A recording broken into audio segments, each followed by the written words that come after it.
Okay. The mic is quite sensitive. Good evening.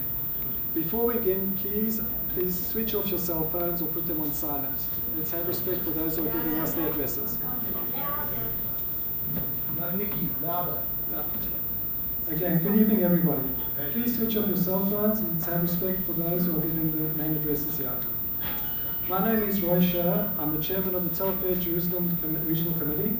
Ruchim Abaim, welcome to everybody, and a special welcome to Colonel Richard Kemp, former commander of the British forces in Afghanistan, and to Ira Feldman, director of the South African Zionist Federation, and to all delegates of the JNF who arrived here from South Africa. This is a privilege for me and an honor to open up this evening's program, a joint effort of Telfed Jerusalem, JNF, and Wits Alumni. Allow me to tell you a little bit about Telfed in Jerusalem. I'm very fortunate to serve South African and ex-Australian with a team of 4 dynamic young adults. Together we partner and help New Orleans. We're in contact with them constantly, assisting them to overcome the challenges of Aliyah, job seeking, bureaucracy, language, and various other problems that might arise. Recently we hosted in Yerushalayim, the building next door here, a couple of the Telfed staff members to give advice to New Orleans precisely on the topics I just mentioned, and that was followed by a special workshop given by an employment expert. So where to from here? What is Telfed Jerusalem going to be doing now? I'm really excited to inform you that TECI, which stands for Telfed Ethiopian Community Initiative, I'm a member of that committee. We've just initiated and embarked on a new program for the McCuskey Town of Aseret Zion. There are flyers like this outside of the main table for anybody who's interested in volunteering. What this program basically is, we are going to be opening up a shop of second-hand, exclusive, good quality clothes. But not just that, we're taking it one step further.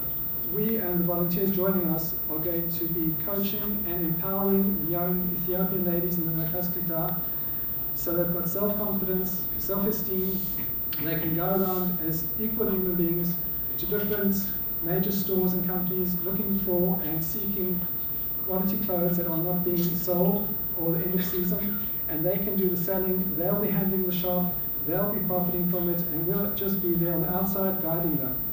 The next stage is to help them and improve their English, empower them with a better English.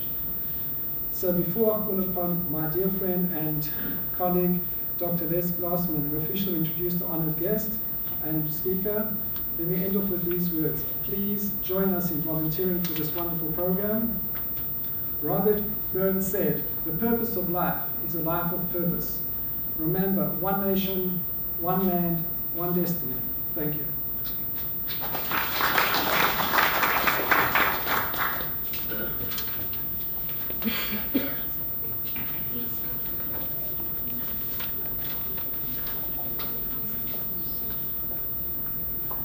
Roy, thank you very much.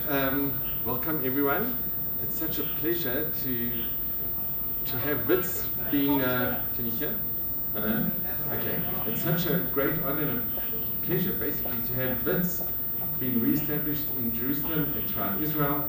We welcome you, we welcome all the Telfed and the JNF and everybody who's come this evening. A few days ago, I received a rather frantic call from the South African Zionist Federation, from the director, Isla, sitting here. She said, "Les, why did you sign your name on the letter that you wrote to I'd written to Professor Adam Habib, the Vice Chancellor and Principal of Wits University." She said, "Why did you sign your name the way you signed it?" So I was a little bit, I didn't really understand the question. So I just started to explain to Anna that, both the Vice Chancellor and the President of the convocation, they responded quite incredibly to the terrible statement of Msibo Dlamini.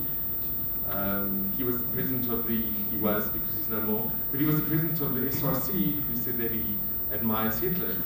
And the Vice Chancellor and President of Wits, together with the President of the convocation, Professor Kemp. They wrote a phenomenal reply and a statement to him, and basically he's no more the president. So I wrote a thank you letter to express our appreciation, because it was amazing what they did. The statement, I have it here and we'll pass it out and you can all read it together with my reply. So I was explaining this to Anna, and she knows why I wrote the letter, but why did I sign it the way I signed it? So then I thought to myself, well, I said it was Dr. Les Glassman, BSc Oral Biology, BDS. And then the BDS basically stands for Bachelor of Dental Science. So tonight's talk, which we've come to, is how the South African Jewish community battles the BDS, and not the dentists.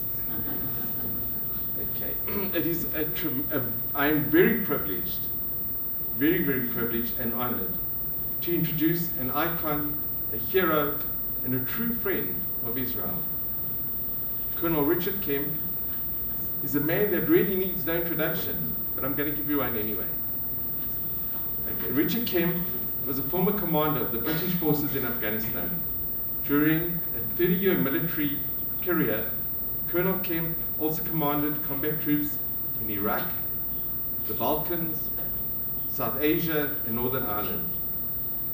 He headed the international terrorism team of the Joint Intelligence Committee of the British Prime Minister's Office.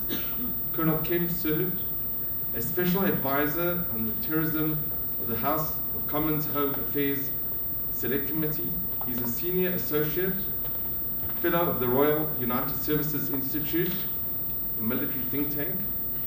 He's a member of the board of directors of the Friends of Israel Initiative, advancing human rights and NGO monitoring. Colonel Kemp, a very young 56-year-old, is also a journalist, a media commentator, and a motivational speaker. And he's appeared numerous times on BBC. So, ladies and gentlemen, without further ado, I'll give you Colonel Richard Kemp.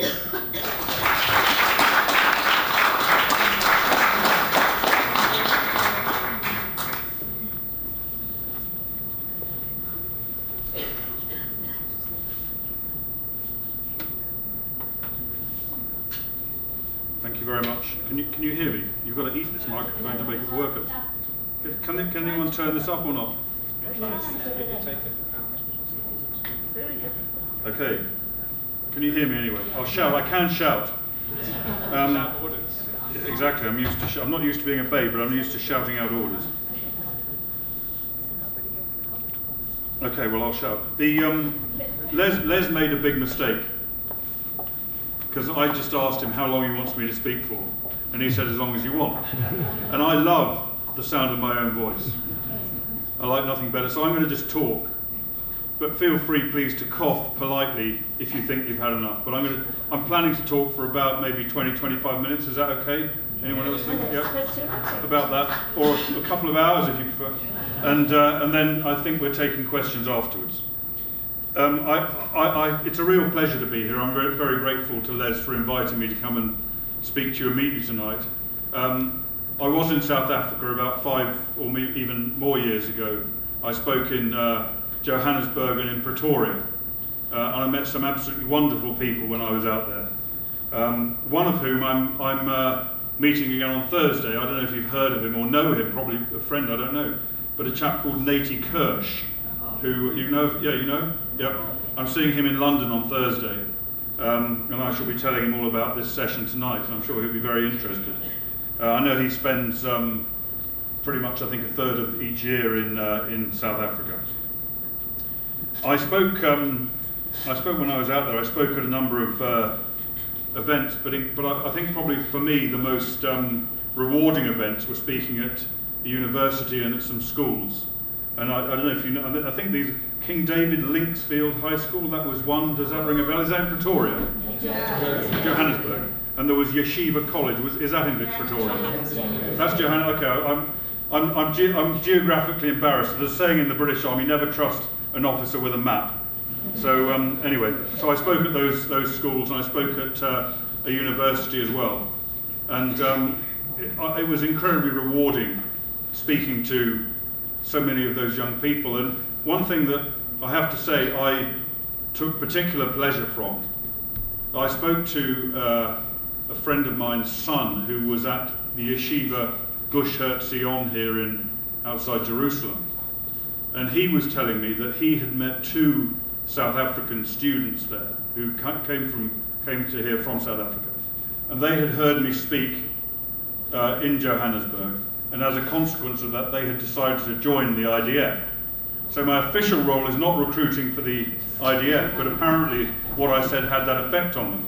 Now I dread ever to meet their parents, because perhaps they might have other views, but I found that a particularly rewarding thing to know about. I've also just got back from Australia. I was in Australia for about 2 weeks speaking in Sydney, Melbourne and Perth. And I'm not sure among the population there, I think particularly the Jewish community, I'm not sure whether Australians or South Africans are in the highest numbers, but I certainly met a huge number of South Africans in Australia. I was here in Israel for most of the Gaza conflict during the summer last year, and I spent a lot of that time down on the border with Gaza, around the border, and I also spent a lot of time talking to soldiers there, to soldiers who had just been fighting, just come back from the fighting, about to go into the fighting, at all levels, from kind of colonel right the way down to the lowest level private soldier. And I also spoke to many generals in the headquarters of the IDF. I spoke to many politicians from the Prime Minister downwards. I spoke to lots of journalists, I spoke to NGOs. I observed what I could observe firsthand in many respects. And I think I had a very privileged position, which I think was quite unique in the access I got, particularly the access to both the lower levels and the upper levels of the IDF. And I believe, therefore, I have as good an insight into what happened in Gaza this summer as any non-Israeli does, and possibly better than some Israelis do.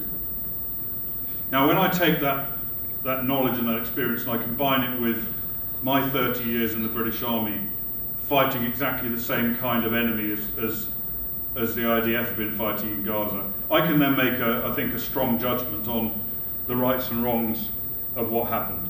And I have to say, as a professional soldier, I'm absolutely sickened by what I see and read about and hear in the international media about the Israel Defense Force, particularly when you think about those incredibly brave young men and women who are going in there to fight for their country, putting their life on the line. And they're getting for it, obviously they're getting the praise and thanks of the Israelis, but they know the extent of the abuse they're getting from around the world. False accusations of war crimes and crimes against humanity. The same accusations as they received back in 2008, 2009 from Judge Goldstone, that other famous South African, of whom you can be deeply proud, I'm sure. I spoke to Judge Goldstone. I beg your pardon. I was invited to speak to Judge Goldstone before he made his report, and there was an effort made to try and arrange for that to happen, but he wouldn't see me. He said what I had to say was irrelevant. And so in the end, I did speak at the United Nations Human Rights Council in Geneva in the emergency session that was debating his report as it was published. And in as forceful terms as I could, I rejected what Judge Goldstone had said. And the point I made in that session was that the IDF made more effort than any other army in the history of warfare to save the lives of innocent civilians on the battlefield. And of course, that message was rejected by many people. It was challenged by many people. And every time people said to me, other military officers, politicians, human rights workers said to me, that's nonsense. And I would say to them, well, which other army has made more effort? Give me examples. And nobody can give an example because there aren't any, because what I said was in fact true. And Judge Goldstone, of course, retracted his worst allegations subsequently. Too late, and no one listened. And there was no media coverage of it particularly. And not only that, but it was also that his retraction, while his initial accusations against Israel were the truth, his retractions were part of the world Zionist conspiracy, as we all know. And the damage had been done. I mean, the words spoken by Judge Goldstone, the accusations made against Israel, increased anti-Israeli hate, were used as radicalization tools around the world, not just to initiate violence against Israel, but to promote and incite violent anti-Semitism in Europe and elsewhere. That was the consequence of Judge Goldstone's false accusations against the State of Israel. Now, I just want to talk, I know most of you will be fully aware of the reality of what happened on the ground in Gaza during the conflict, but I want to just mention a couple of things that you may or may not know about. The first one is, and I told you I had very close contact with a number of government ministers during the course of the conflict. And I can tell you that for those people outside here, of course, those people who believe that Israel was careless of the lives of innocent civilians or actually wanted to kill innocent civilians, on the Prime Minister's security cabinet, his war cabinet during the conflict, every single meeting, and they sometimes met once a day, sometimes met more than once a day, every single meeting, the first item on the agenda was Palestinian civilian casualties. Now that illustrates how important that subject was to the top level people directing the war. Let's not be naive. Of course they knew that this was an important subject in the international media. But having spoken to them, it's my belief this was not the driving factor, this was not the main motivating factor. They wanted to avoid killing innocent Palestinian civilians. You know that, I know that, the BBC does not know it, and the world's media doesn't know it, and the UN doesn't know it, and the human rights groups don't know it, but that is, in fact, the reality. And I always think, when I'm thinking about the morality of the Israeli nation and of the IDF, I always think of Golda Meir's words, which are reflected in that decision by the Israeli Security Council to consider Palestinian civilian casualties first. And Golda Meir, of course, as you know, said, we can forgive the Arabs for killing our children. We cannot forgive the Arabs for making us kill their children. And I think that is a salutary thing.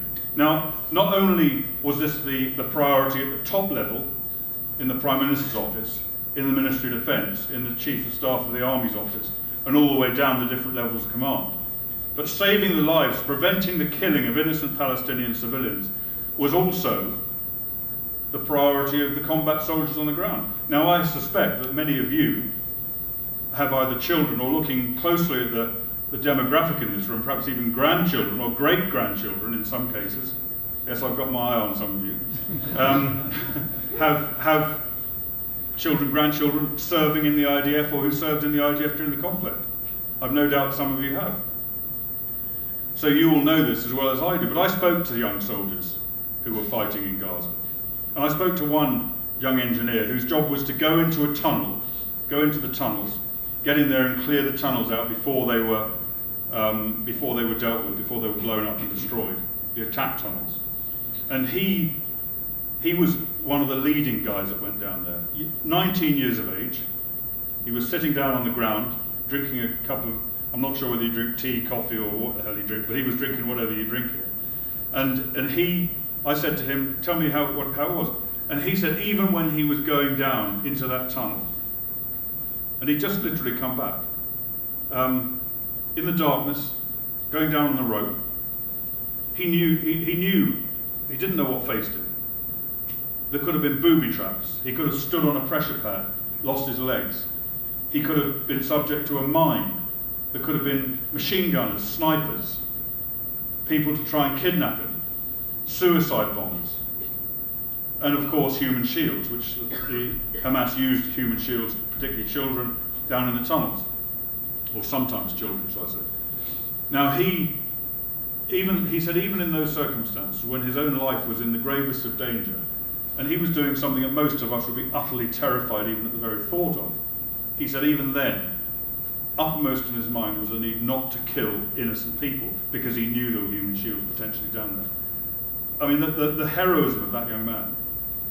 I think particularly, thinking about that right at the point of battle, when you're in that situation, incredible. I heard the next day, just after I spoke to him, he was going back in, and I heard the next day he was killed in Gaza. I also spoke to a pilot, an IDF pilot, during the conflict at his airbase near the Gaza border, and he'd been flying attack missions into Gaza that morning, and he told me that they attempted to destroy a target in the Gaza Strip, and he'd flown 9 sorties against that target, and every single one had been cancelled because they thought there were innocent civilians in the vicinity of the target. And I said to him, and he said, then we cancelled the whole operation. I said, wasn't that a very frustrating thing to do, to spend the whole morning trying to attack a target being able to? He said, it's not frustrating at all. He said, it's the best thing about the Israel Defence Force, that you are not allowed to deliberately kill innocent civilians. And he said, I'm a father, I'm a husband.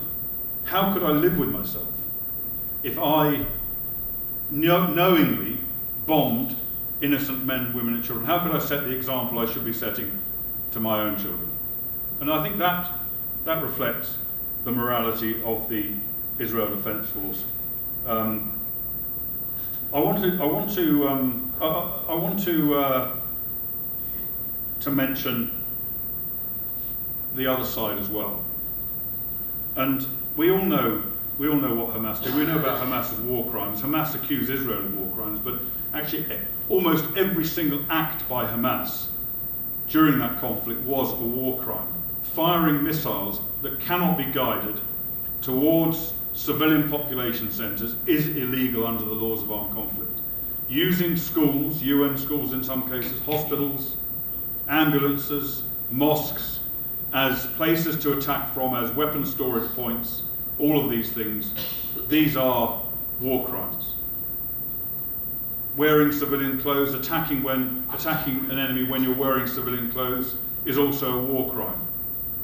One thing that people don't often, there are plenty of others, I could go through them, but one thing that people don't often talk about, outside of Israel anyway, in terms of these war crimes, is the human shields issue.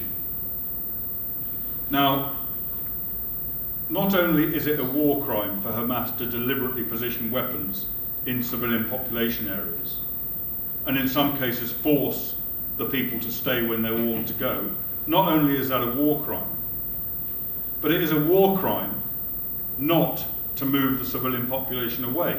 Their obligation under the laws of armed conflict are not just to not use the civilian population, but if they're going to use a particular area, they have to evacuate the civilian population. If they don't, it's a war crime. So the reality, as you know, is that they're not really human shields, these people.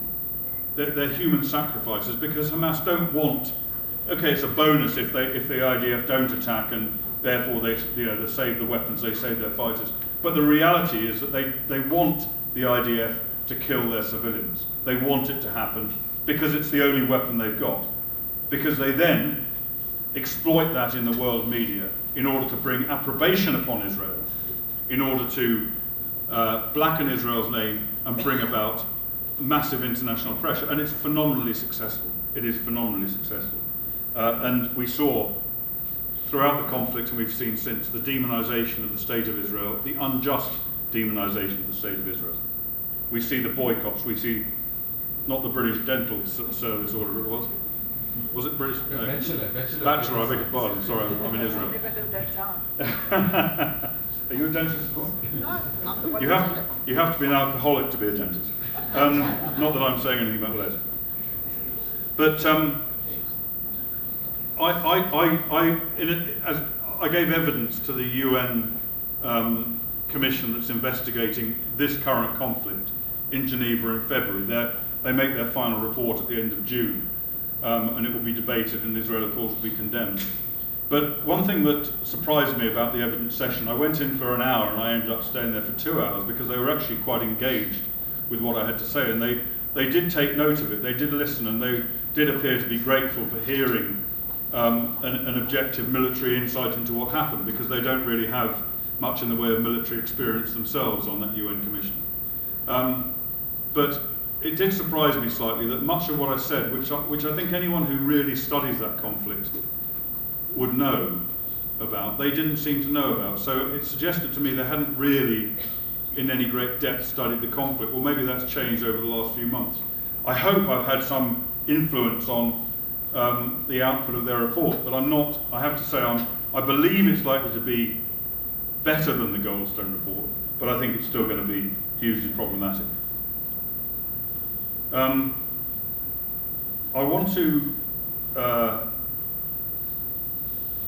Before I finish, I want to just mention my overall perspective on the IDF and Hamas.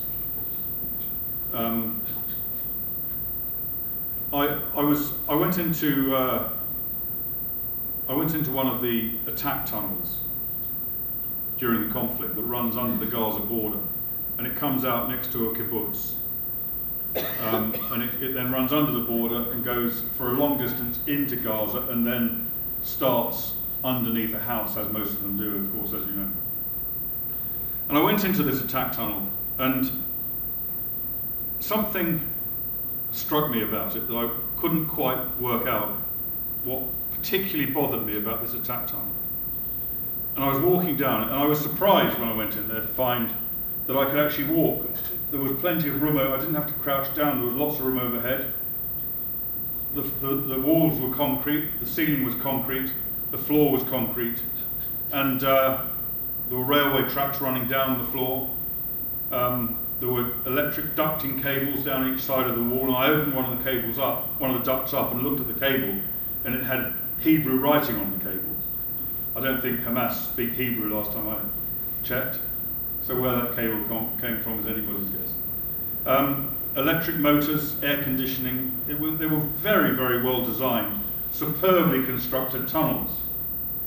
And they troubled me, and then it suddenly occurred to me what was troubling me about this tunnel. In January last year, the same year as I was in the tunnel, January last year, I was in Auschwitz. And I spent 2 full days in Birkenau, in Auschwitz-Birkenau. And I looked in detail at what they had gone up to, those Germans. I knew a lot about Auschwitz anyway, but I studied in depth the processes and the construction. And it just struck me that it was the same idea.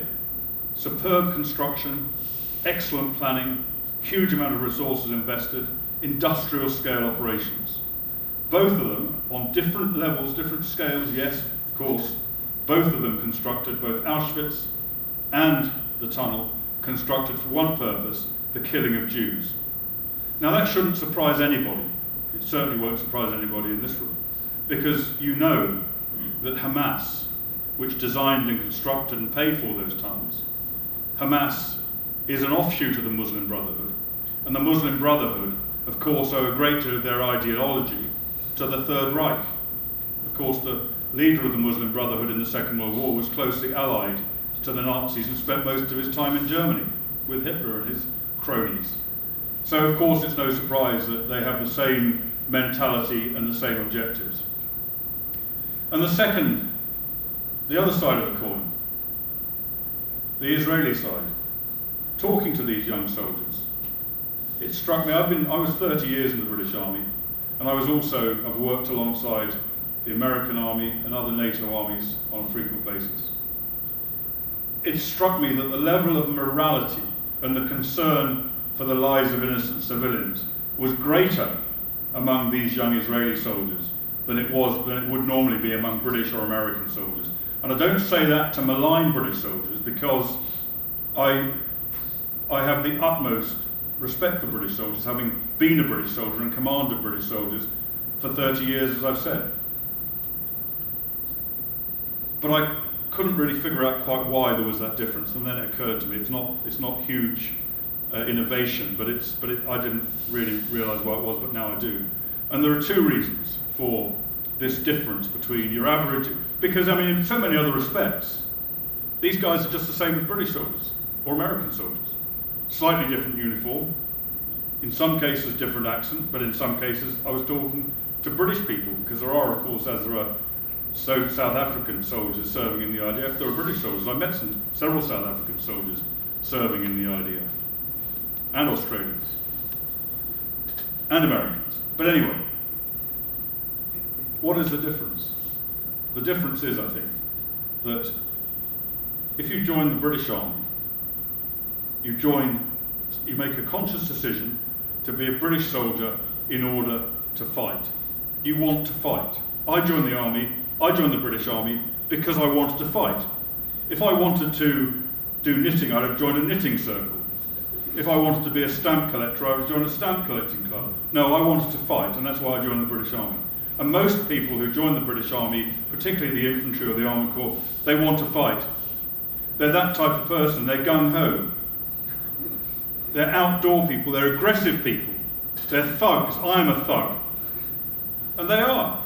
I mean, thank goodness they are, because where would we be without them? But that's not why you join the IDF. I mean, some people do. Yes, you get a small strain of the Israeli population who have exactly the same mentality as British soldiers. But most of them, as you well know, join the IDF because they have to. They have no choice. And they want to also to defend their country anyway. But most of them don't want to be soldiers. They don't want to fight.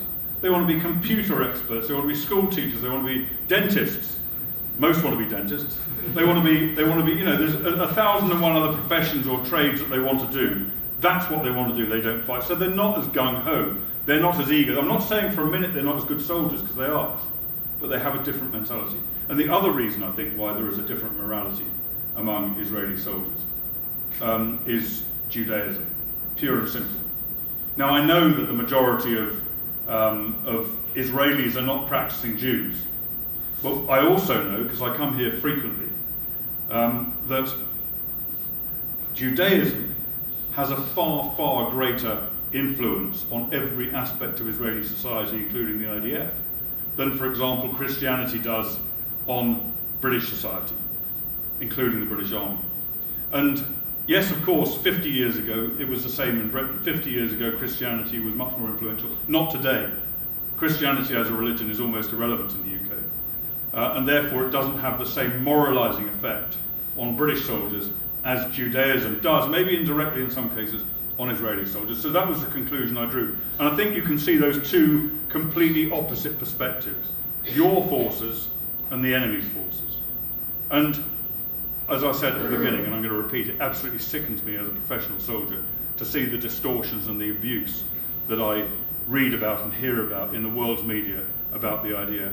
I'm extremely happy to take any questions you might have on this or any other subject. I'm like a taxi driver, I can speak about any question, any subject you want. But do you want me to do it after the other speakers or now? After, okay, after the other speakers, I'll take questions, including, if you wish, I'm happy to take a question on why a non-Jewish, actually I'm Roman Catholic, a non-Jewish, Catholic extremist actually, non-Israeli would be stupid enough to stick up for the state of Israel. But you can ask me that if you want.